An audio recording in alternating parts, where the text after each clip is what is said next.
Good afternoon, everybody, and welcome to IBMF's VetNet webinars. My name is Elvis Abdic, and I am Post-Program Support Service Advisor here at IBMF, and I help our IBMF veteran service members and their families with resources and connections to help them start and grow their business ventures or careers. I just hope everybody is well and your families, and during these tough, critical times that we are in. And just before we start, some ground rules. If you're not speaking, make sure your microphone is muted, and we'll definitely record this session for your later viewings, and we will send out the recorded link to everybody that registered for this session later today with the survey link as well. So make sure you rate us, let us know how you did, and what other future webinars you would like to see. So before we start, I would also like to share in the chat box, IBMF has created a resource guide to take care of your business throughout this evolving situation of coronavirus, COVID-19. So definitely take a look if you're struggling in your business, and definitely reach out if you need any help with it as well. So before I pass it to Stefan Meeker to talk about franchise disclosure documents 1 to 23, I would also like to ask Stefan to see what his perspective is on current situations and how does that impact the whole franchising industry and business. Stefan, I'll pass to you. Make sure you unmute your mic, and you're good to go.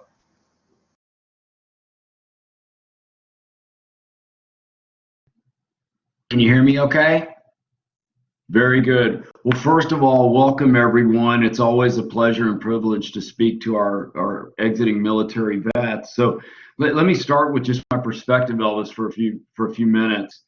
You know, I think if we look at the situation we're in today, there's some parallel with past precedent relative to, say, the Great Depression, Black Monday in 1987, when the market in one day went down 22%.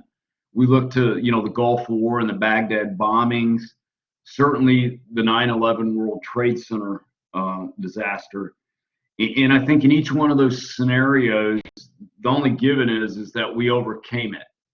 And I think my first takeaway on this is, whether it's going to take 3 to 6 weeks or 3 to 6 months, based on past precedent, this is something we'll get through together. I firmly believe that. I think with respect to predictions, I think you're going to see that the quarantines are going to go widespread. You're seeing that mandated by the state governors and then being funneled down to the county and even the local jurisdiction level. I think you're going to see that non-essential businesses will be closed, and we're already seeing that. We're seeing the restaurants only being able to do drive-through, and fitness clubs and massage parlors mandated being closed. I think we're seeing this. You're going to see that infections are going to go through the roof as testing resumes, and it's going to put a severe strain on the medical community. And then lastly, and we're seeing this today, massive government bailouts to mitigate damage. I think we're very close to a $2 trillion stimulus package being approved. I think it was unanimously approved by the Senate last night.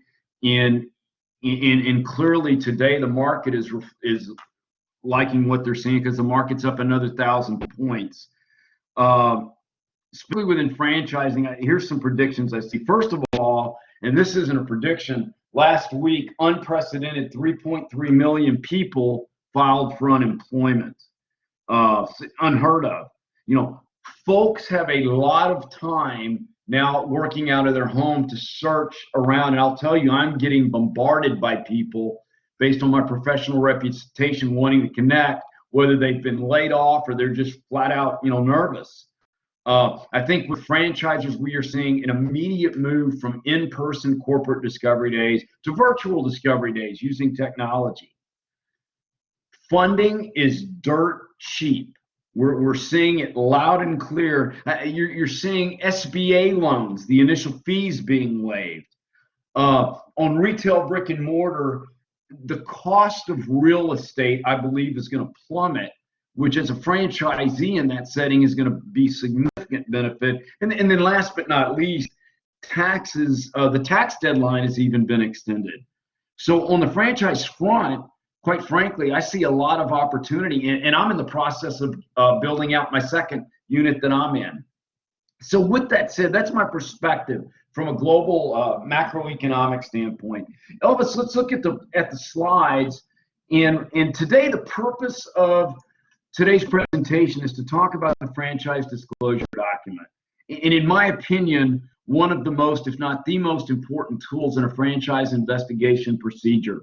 You're going to learn that the process to disseminate the FDD is becoming more and more towards electronic dissemination as opposed to hard copy, environmentally friendly.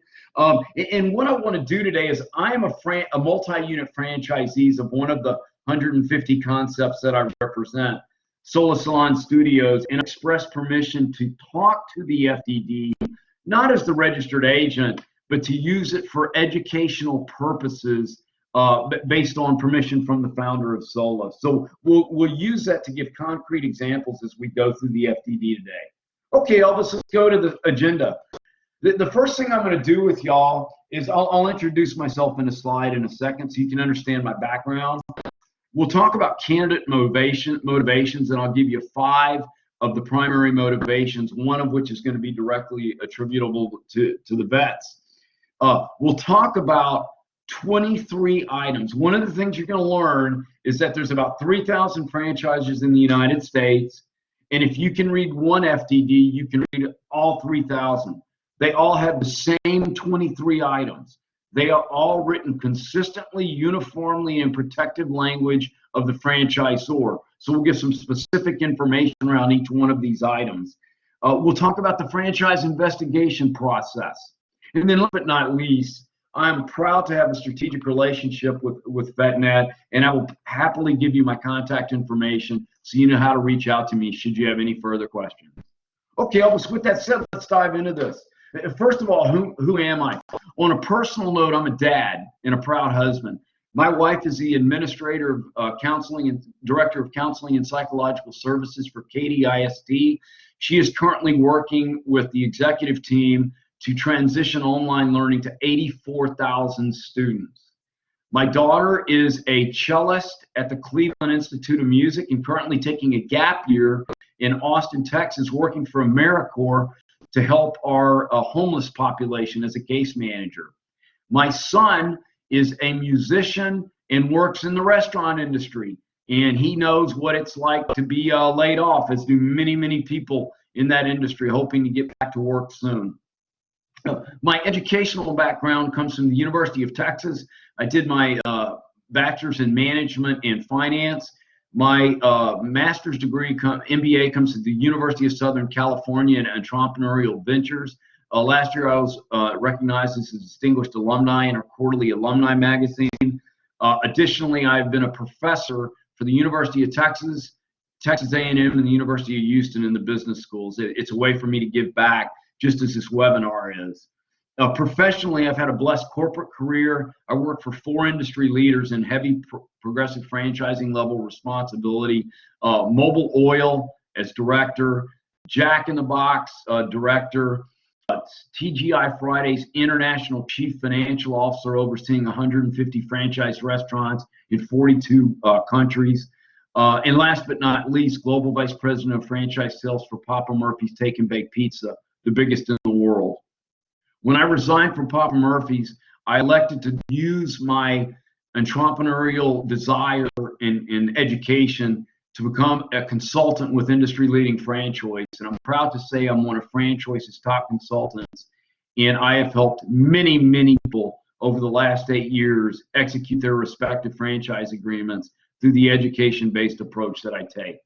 Finally, my wife and I are proud multi-unit franchisees of Sola Salon Studios, which I'll give you some perspective on as we talk through the individual items today. Okay, Elvis, let's look at one more slide with respect to motivations. Literally on a daily basis, I'm connected through candidates.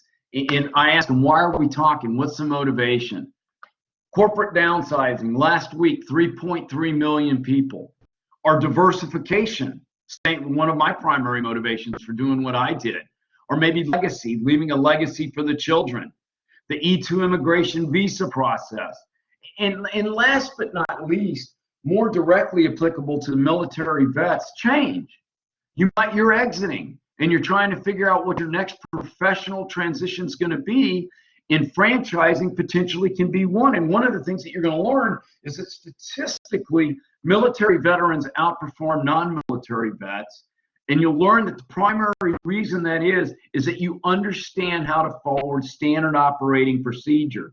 And when you buy into a franchise, that's exactly what you're doing. You're buying into a proven business model to follow the guidelines and the operational support to maximize the probability of success.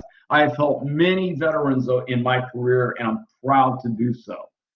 So the purpose of today is to talk about the FDD. So let's spend the next 20, 30 minutes into the FDD.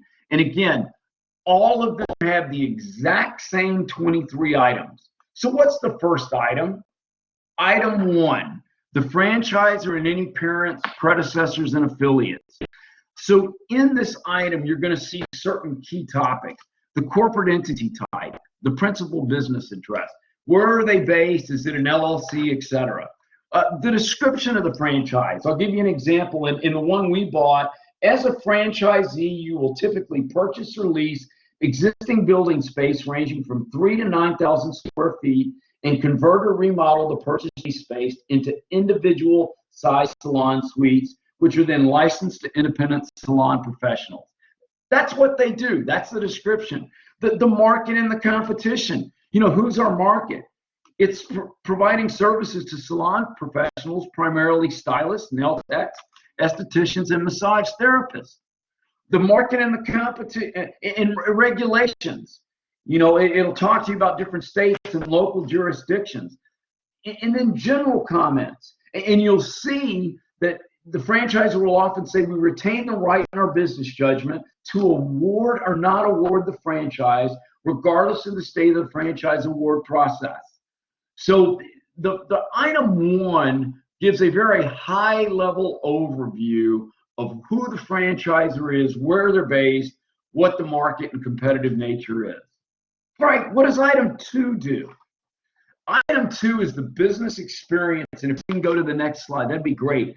The business experience of who the senior, i.e. who's running this thing, what their background is, what their current and past job titles are, maybe their time frame. So as an example here, one of the executives, Ben, from 2012, and again, this FDD is from 2013, so I'm using the one that I initially used.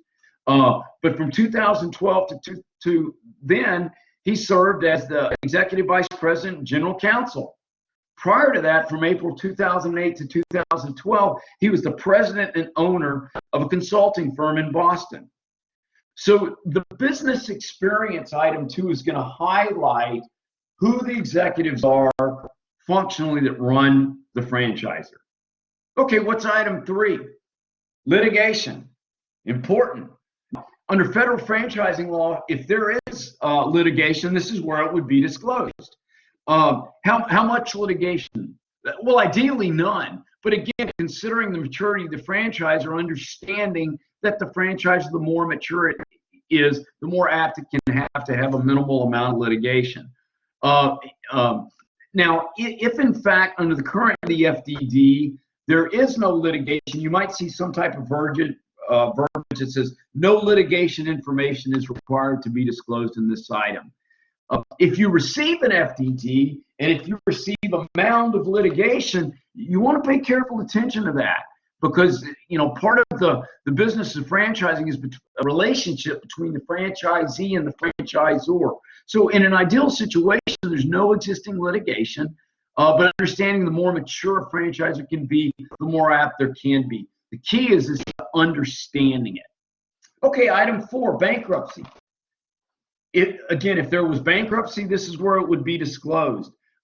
If none was required to be disclosed, you might see something such as no bankruptcy information is required to be disclosed in this item. If one of the corporate executives had a past bankruptcy, this is in fact where it would be disclosed. All right, now let's get into the cost side of the business. Items 5, 6, and 7. So first of all, the initial fee starting with the franchise fee for both a single and multi-unit. And what you're going to see is that if you lined all the franchise disclosure documents out, that as a general rule, franchisors would incent multi-unit behavior by having the single unit fee at one price and then a probable discount on the multi-unit fee on a lower price. If there are other fees, such as a national leasing program or site selection assistance, software rollout, this is additionally where you would see that. In franchise fees will differ based on the franchisor. Okay? What about item 6? Will typically be in a tabular format. The table will cover key things such as what's the type of fee, what the amount is, what the due date is, and maybe if there are any remarks associated with it. What might be some examples of what would be in other fees? Items such as royalty, national marketing fund, initial training, transfer, renewal, technology. Fees as a general rule, again, will vary based on who the franchisor is. You know, in our case, it typically royalty is the first one. And in our case, it shows a percent based on gross revenue with a minimum of amount per month.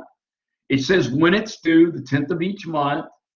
And then remarks, it's required of all franchisees. So in each case, the other fees that the franchisor would charge would be laid out in a table format with explanation based on the line item. All right, item 7, the estimated initial investment. Again, in a table format. What can you expect to see?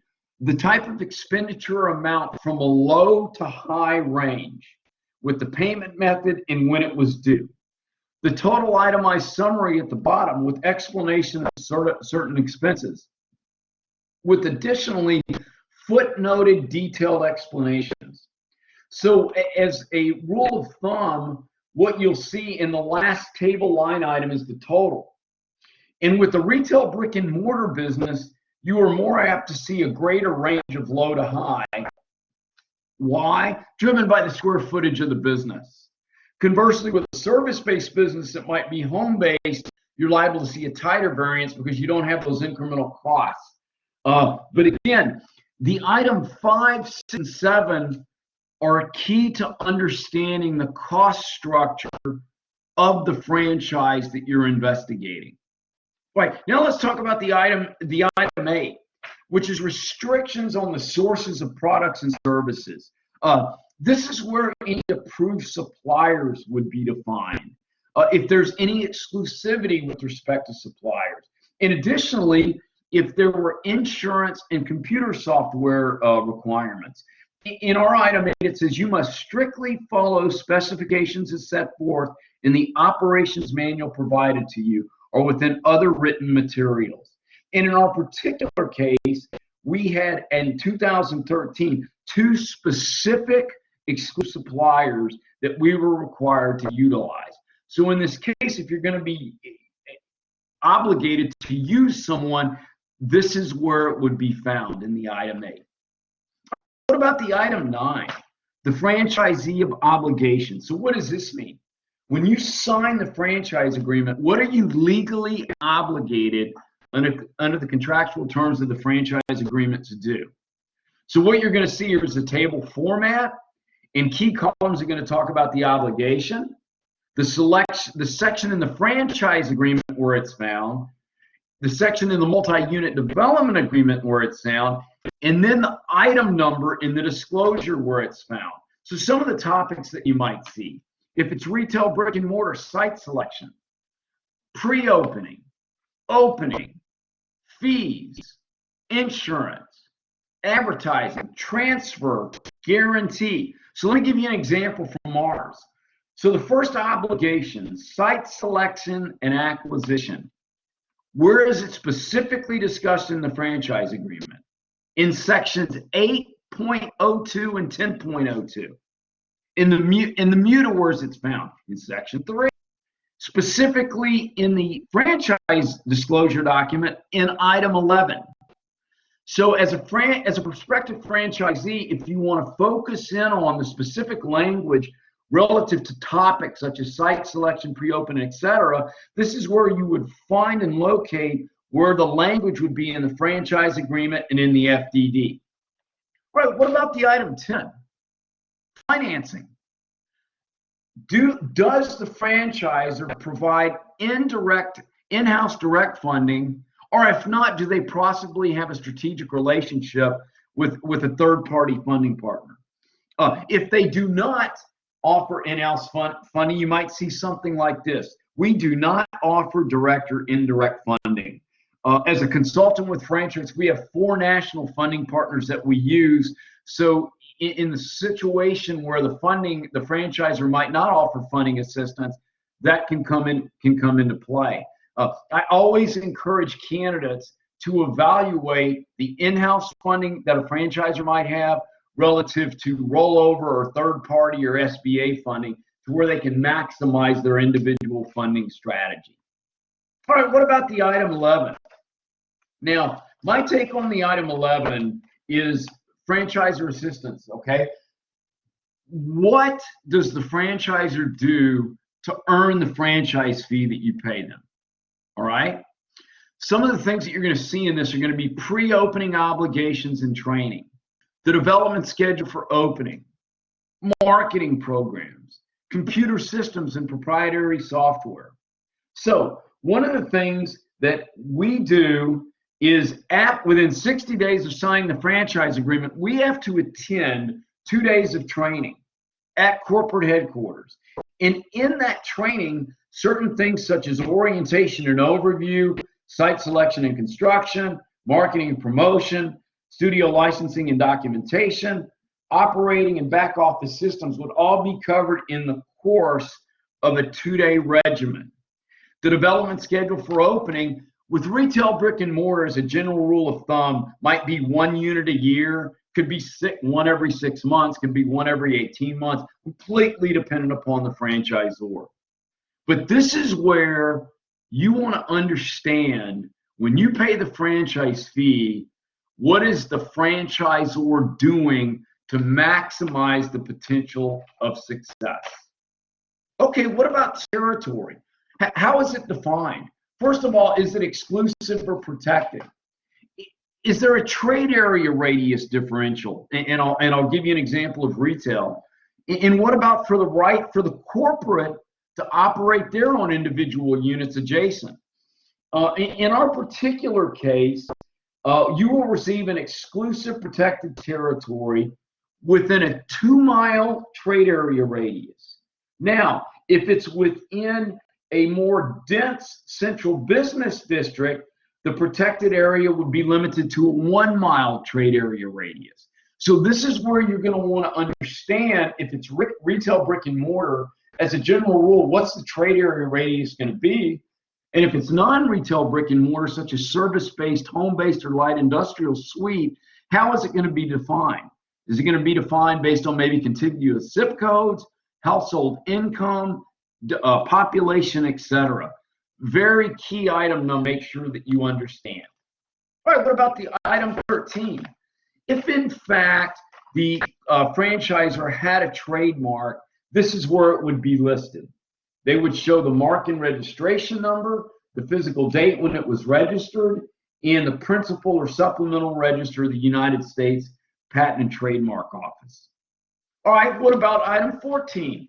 Patents, copyright, and proprietary information. First of all, would there be any pending patent applications defined? Second, confidential information cannot be revealed before or after the franchise agreement is initially renewed or expired. And this is where a confidentiality or non-compete agreement would specifically be addressed. What about the item 15? Important. When you sign the franchise agreement, what is your obligation to participate in the actual operation of the franchise business? Is there a non-compete? And if you have a 20% more or partner interest, they might be required additionally on a personal guarantee. Now, as a general rule of thumb, there's going to be two different types of business models here. One is going to be the hands-on, full-time, you are required to participate in the business on a daily basis, i.e., you might not be able to have a corporate job. Conversely, the other side of the fence might be the semi-absent, part-time manager-run business model, to where you delegate the operations to a manager who oversees the daily operations, who would be required to attend training, and you simply manage the manager. All right, what about item 16? Restrictions on what you may or may not sell. This is where specifically designated suppliers would be defined, and where corporate could change products and services upon what is deemed reasonable notice. With respect to the item 17, renewal, termination, transfer, and dispute resolution. Elvis, if we can go to the next slide, that'd be awesome. This is going to be, again, the item 17, again, laid out in table format. So what are some of the key columns? The provision section in the franchise agreement, the section where it's going to be, and the summary for it. Some of the examples here that might be, what is the length of the franchise term? What is the renewal specifically? What is the requirements and the termination and transfer pieces? So let me give you a few examples from mine. Table A, length of franchise term. Where is it found in the franchise agreement? Section 3. What is the summary for the franchise agreement? 10 years. Renewal or extension. If you are in good standing, you can renew for additional terms of 10 years each. What if I want to transfer the agreement? This would be found in section 14 and would specifically include the transfer of the contract or assets.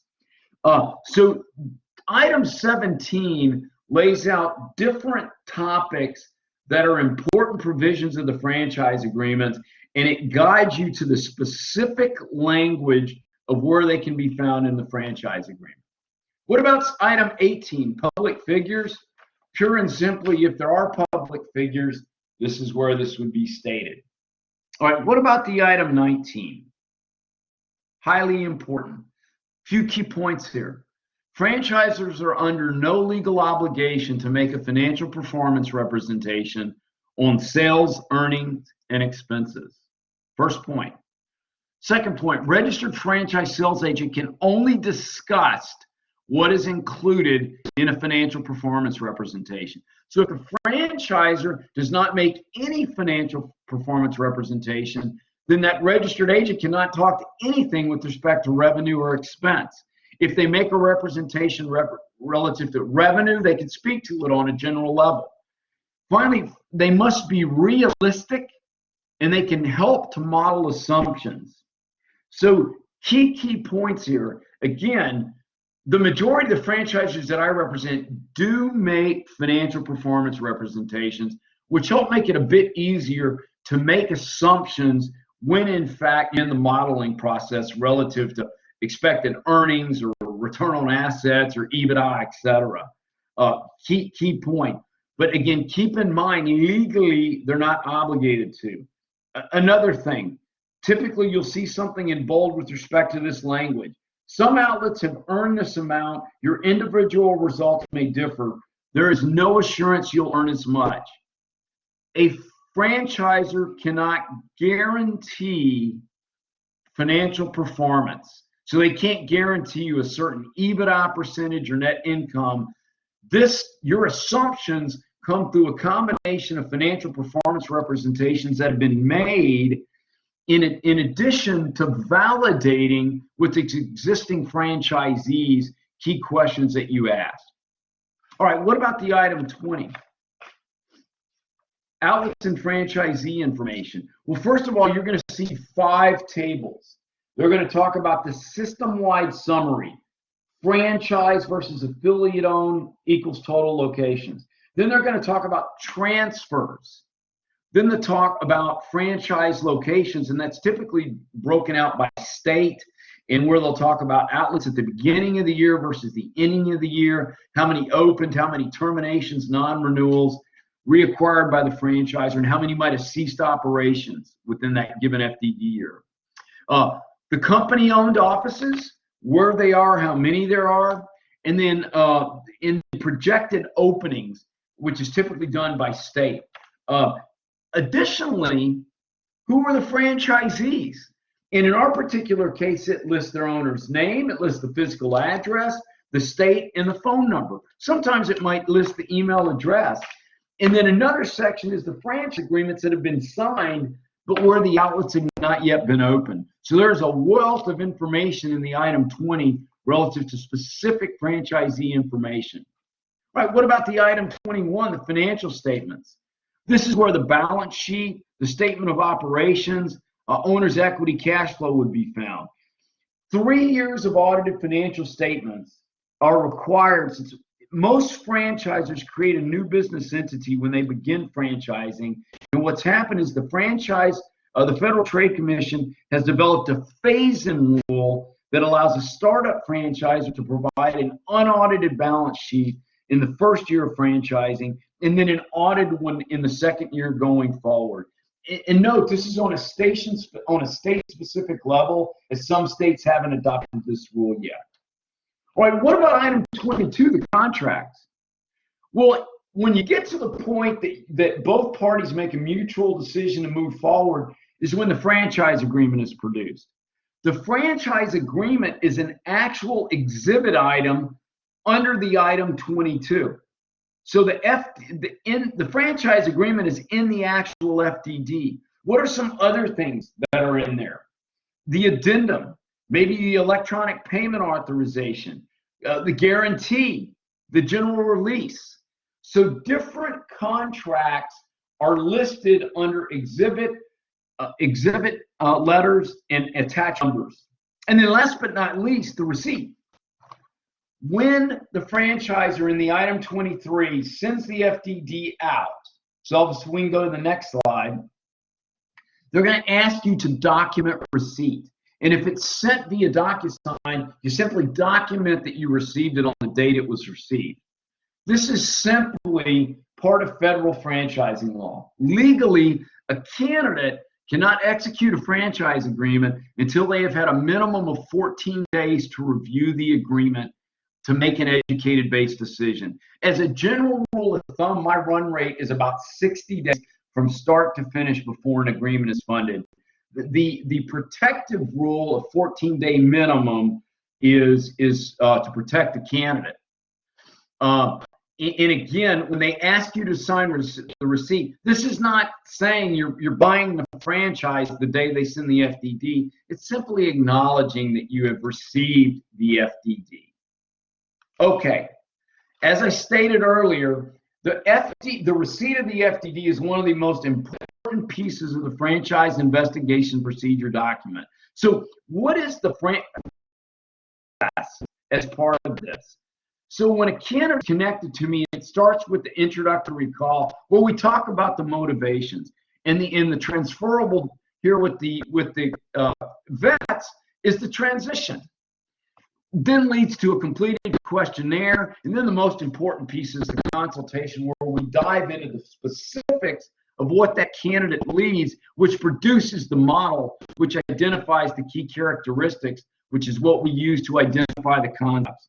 Once those concepts are introduced, that's when we set a weekly recurring call. All right, what does that look like once those concepts are introduced? And Elvis, if you can go to the next slide, that would be great.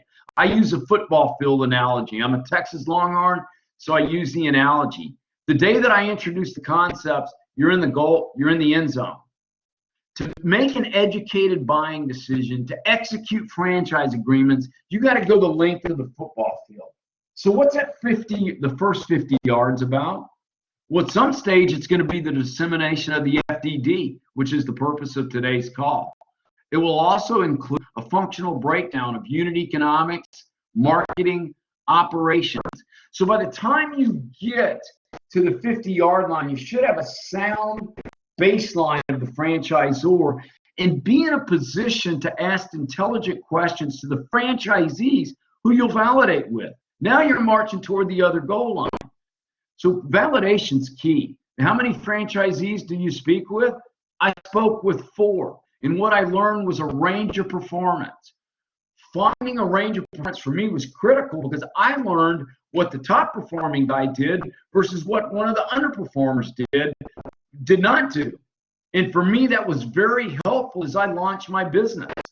During this time, you're working on territory definition, you're working on your funding strategy, because the last step before franchise agreements are awarded are discovery day. This is when you go to the corporate headquarters. Now today, with COVID-19, they're doing virtually. So what's happening is at this stage in the game, you should be visualizing yourself enjoying and being successful in the business. The output of a discovery day is mutual decision to move forward or not. I don't want a candidate to go to discovery day unless they're absolutely visualizing themselves successful.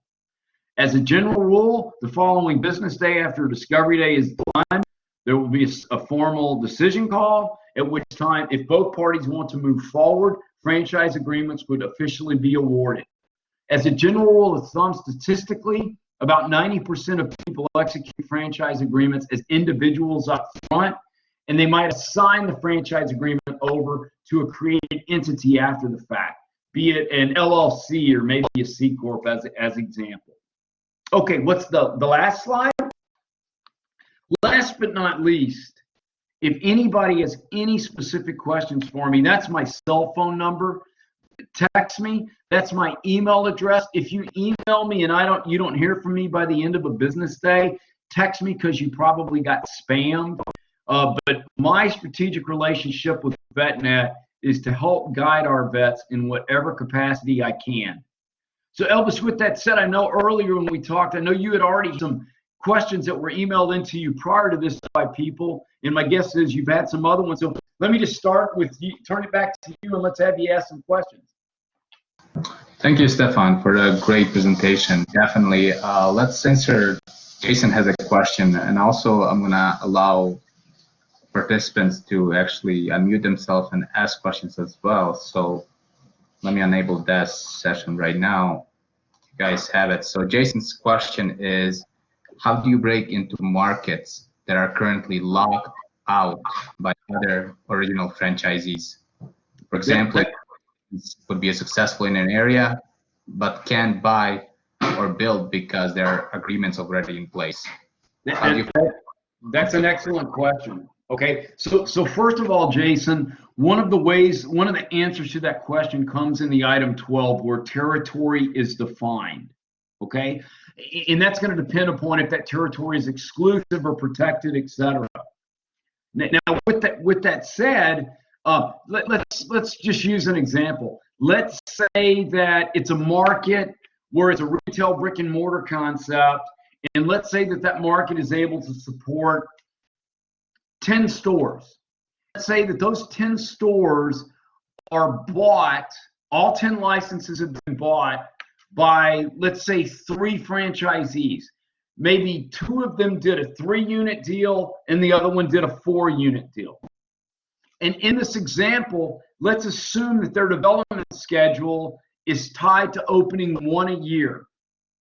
To answer your question, if the 3 franchisees in this example are under good contractual standing relative to the franchise agreement and the development schedule, you're blocked out. I.e., if each one of them is opening a store within 1 year based on the development schedule, you're blocked out.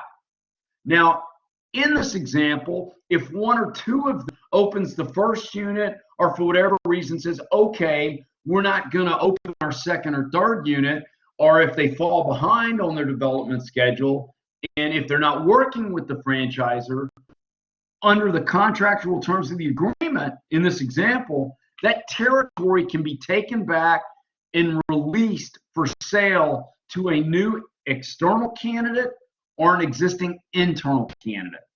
That would be how that process would work, and that's a great question. Okay, Elvis? Thank you, Stefan. If you have any more questions, Jason, you can definitely unmute your microphone and ask Stefan. But I do have a question for Stefan as well. Sure.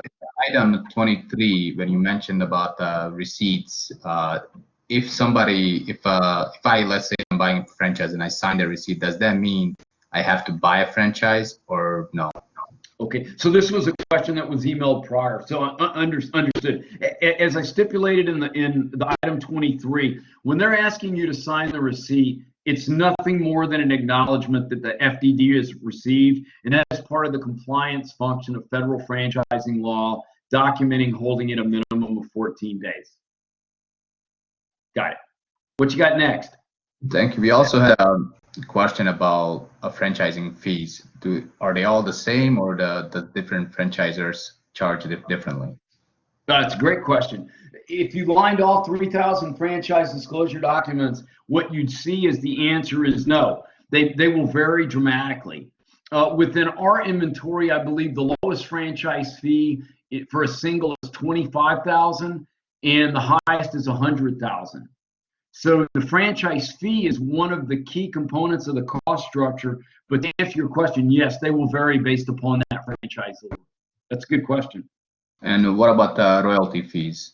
Are those the same, or is it different from each franchisor? Same thing. They will vary.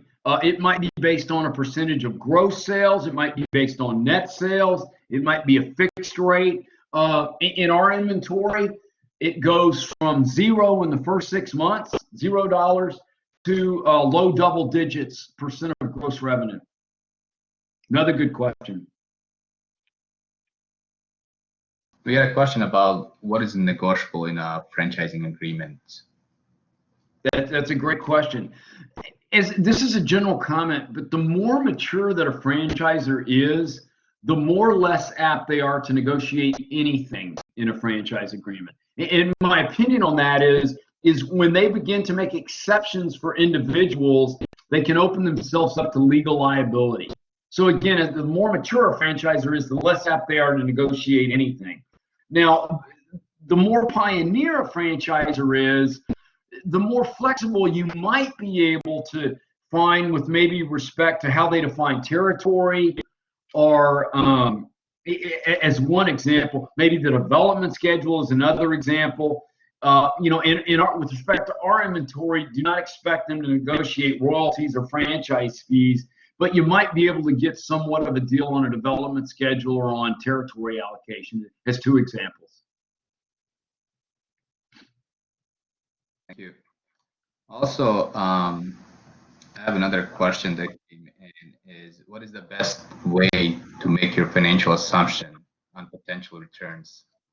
That's a great question. So it's a combination of if the franchisor makes a financial performance representation in the item 19, one way, and the second way is combining that with validation. So in the event that they do not make a financial performance representation in the item 19, then the only way that you can make assumptions is by talking with the franchisees and asking them specific questions. So the ideal scenario is to have the financial performance representation in the FDD and overlay that with respect to talking with franchisees. Again, the franchisor can't guarantee financial performance. They can't do that. So it's incumbent upon the candidate to utilize the tools available at them in speaking with both franchisees and item 19 disclosures. That's a good question. Thank you, Stefan. We have a question from Jason. He's asking, how do you find out who owns the current market in an area that you will not want to open your own franchise? I'm sorry, you broke up. Can you ask that one more time? How do you find out who owns the current market in the area where you want to open up your franchise business? Excellent question. It depends. First of all, if they've been in there more than 1 year, Jason, it would be found in the item 20, where the given city and state and owner and their address and contact information would be listed. In the event that it was a new franchisee who had recently acquired that territory and they would not be in the current year FDD, the franchisor could choose whether or not to relay that information, or quite frankly, you could simply run a Google search. So if the answer is if they've been in there more than 1 year, that information would be found in the item 20 under franchisee, the specific contact information. It's a good question. Thank you, Stefan. I have another question. What happens if I cannot get my retail franchise open by my required time according to the development schedule?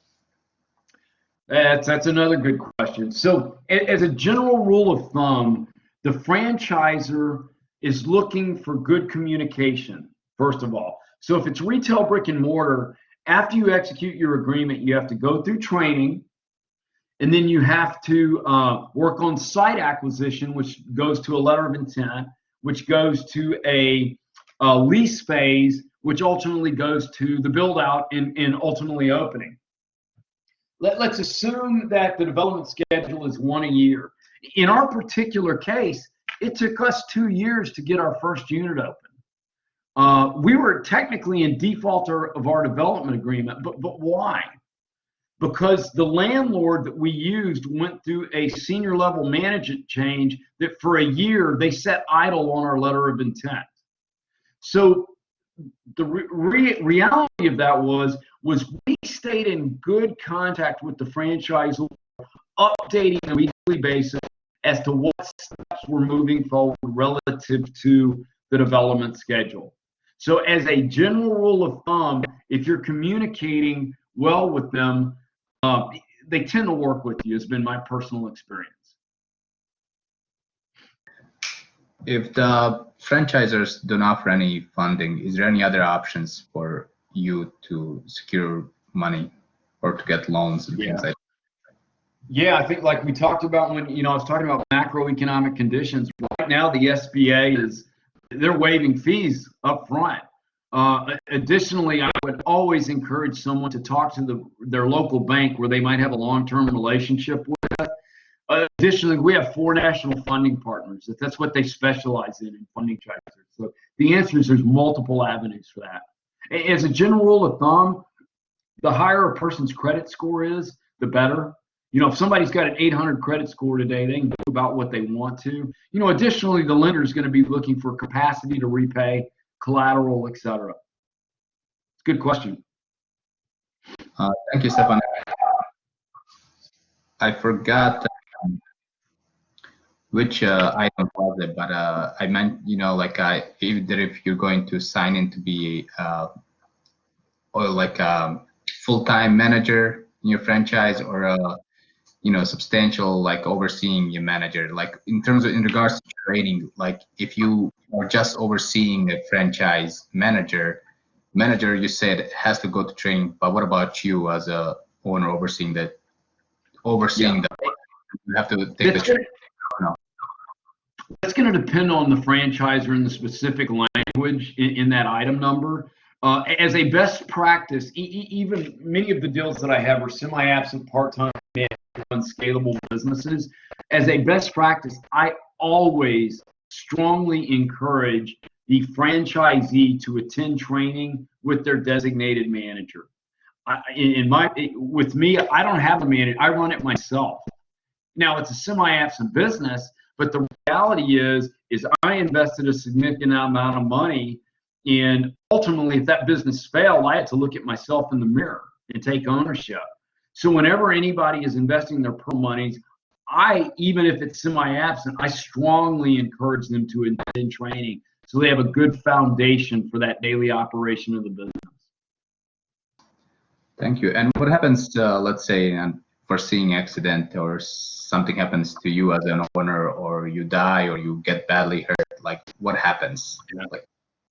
Yeah, that's in life happens, right? To answer your question, the specific language on that would be found in the item 17 under the transfer section. Specifically, would be listed under death, and it would give an amount of time for that franchise agreement to be assigned to the next party. And that does happen, of course. Thank you. And we had another question asking about if franchisor will provide modeling tool to help with the financial assumptions. It depends. It completely depends on the franchisor. If they do, it helps make your job a little bit easier. It helps make your job a little bit easier. But under no circumstances, if they do provide a tool, can they provide input relative to specific numbers, such as the revenue line or maybe the cost of goods sold line. They simply have to provide a template that enables you to make your assumptions, which lead to the outputs, which could be, return on assets, ROI, et cetera, break even, et cetera. It's a good question. Thank you. And paying fees. When am I required to pay the franchising fee? And when do I officially become a franchisee? That's a good question. So when you are awarded the franchise agreement, when you sign the franchise agreement, the franchisor would initiate the wire transfer information. Typically these days, people wire transfer the franchise fee. If you FedEx the cashier's check, that's another way to get it there. When the agreement is signed and the franchise fee is received in full is when the franchise agreement is countersigned by the franchisor and when you have become an official franchisee.